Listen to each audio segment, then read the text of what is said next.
Hallo Leute, ich zeige euch heute die Neuerungen im Osterupdate von eurem Tesla. In meinem Fall habe ich jetzt die Version 2025 14.3.1 und das Update mit den Änderungen war das 14.1. Wir fangen an, wir gehen einmal hier auf alternative Routen und das ist dann ähnlich, wenn wir jetzt hier unten gucken. Vom Grundprinzip könnt ihr dann mehrere Optionen auswählen. Kennt ihr ähnlich wie von Google, das heißt kurze Strecke, kürzeste Strecke von den Kilometern oder kürzeste von den Minuten.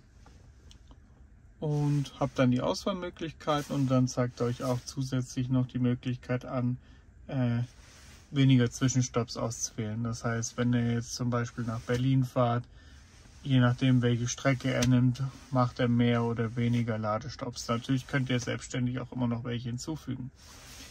Dann gibt es den Punkt Autobahn vermeiden, der ist neu. Wenn ihr auf Auto geht und auf Navigation, habt ihr jetzt auch den Punkt Autobahn vermeiden.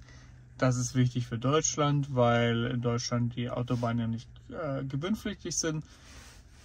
Jetzt zum Beispiel hier Schweiz, Italien oder ähnliches, wenn ihr da Gebühren vermeiden macht, ist in den meisten Fällen die Autobahn automatisch vermieden. Aber in unserem Fall brauchen wir das, weil sonst würde er uns trotzdem nur die Autobahn schicken, nur nicht über Mautstraßen, jetzt wenn man irgendeine Brücke hätte oder einen Tunnel, wo man Geld bezahlen müsste. Haken rein und dann würde er es automatisch speichern. So, dann gehen wir einmal wieder zurück. So, dann können wir hier jetzt auch die Höhe des Kofferraums pro Standort speichern. Können wir uns hier mal anschauen. Fahrzeug, Service, gespeicherte Standorte. Dann gucken wir hier gerade mal rein. Fahrzeug, Service.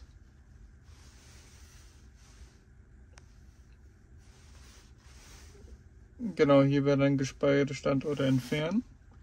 Im Normalfall hat er ja standardmäßig zu Hause und Büro.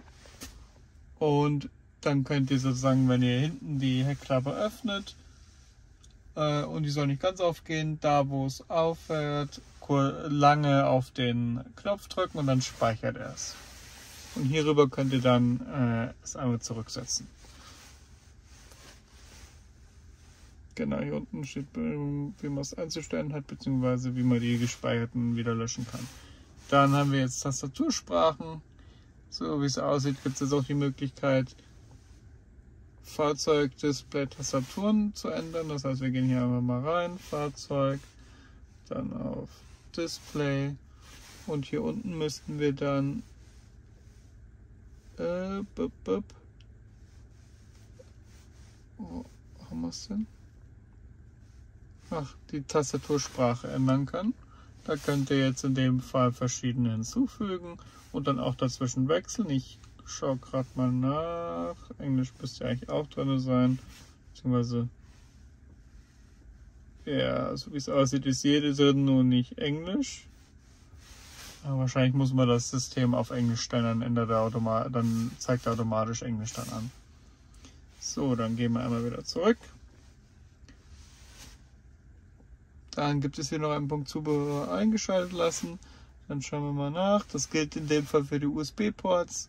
Wenn ihr Geräte angeklemmt habt, dass sozusagen die USB-Schlüssel und die Elektrive genau. Vom Grundprinzip, solange ihr über 20% habt und Akku habt, sind die induktive Ladefläche und auch die USB-Ports ohne Probleme nutzbar und ab 20% bzw. unter 20% schalten die Anschlüsse ab, damit der Akku nicht leer gezogen wird. Und dann gibt es hier noch geringe Änderungen, die könnt ihr euch bei euch auch anschauen. Das sind halt so Kleinigkeiten wie Restaurants, Cafés bezüglich der Ankommensseite, wann die eröffnet sind, noch ein paar Änderungen oder Apple Music Anpassungen. Also das könnt ihr euch hier einmal alles durchlesen. Ja, das war es schon gewesen. Bei Fragen unten in die Kommentare. Einen Daumen hoch. Dankeschön.